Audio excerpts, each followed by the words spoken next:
Pant shirt پہننا گناہ ہے جبکہ یہ سنت کے خلاف لباس ہے؟ عزیز صاحب انڈیا سے پوچھتے ہیں۔ عزیز بھائی پہلے تو یہ بتائیں سنت لباس کسے کہتے ہیں؟ دیکھیے اسلام جو ہے نا یہ بین الاقوامی مذہب ہے، ہر دور ہر زمانے کے لیے آیا ہے، لہذا اسلام نے لباس کے بارے میں چند ہدایات تو دی ہیں لیکن کوئی اسپیسیفک لباس مقرر نہیں کیا، کیونکہ قیامت تک کے لیے آیا ہے۔ عرب گرم علاقے میں رہتے تھے، اگر نبی صلی اللہ علیہ وسلم یہ فرماتے تھے کہ کرتا پہننا سنت ہے، تو پھر آپ مجھے بتائیں کہ جو -40 ڈگری میں جو لوگ رہتے ہیں وہ کیا پہنتے پھر وہ؟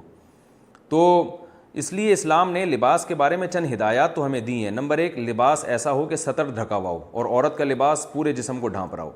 نمبر 2، لباس اتنا چست نہ ہو کہ سطر کے اعضاء جھلکتے ہوں، اس سے اتنا تنگ چست لباس پہننا ٹھیک نہیں ہے۔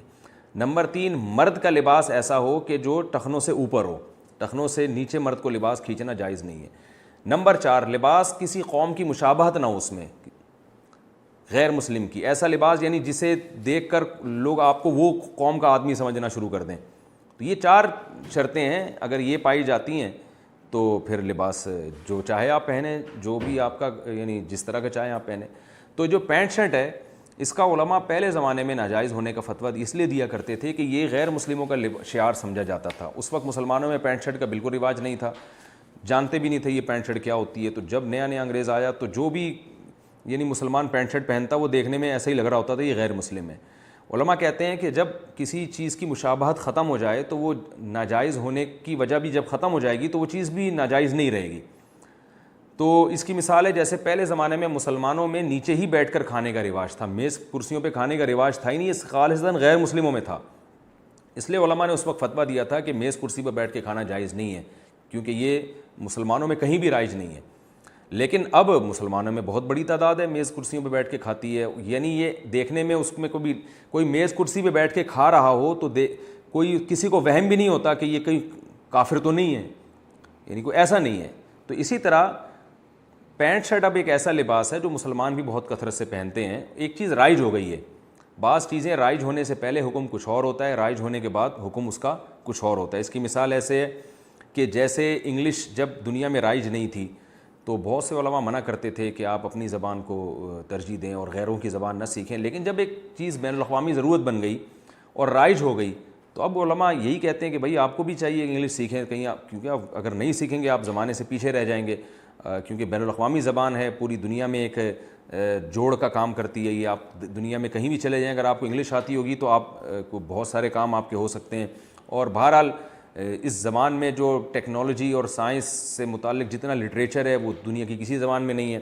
تو یہ جو ہے نا کچھ شریعت کے حکام ایسے ہیں جو زمانے کی تبدیلی سے چینج ہو جاتے ہیں، تو اس میں پینٹ شرٹ بھی ہے، پوری دنیا میں پہنا جا رہا ہے۔ میں نے بڑے بڑے علماء شام کے علماء جو ترکی میں نے دیکھا ہے ان کو، وہ پینٹ شرٹ پہنتے ہیں، وہاں کا لباس ہی ہے، وہ حالانکہ بڑے پرہیزگار علماء ہیں۔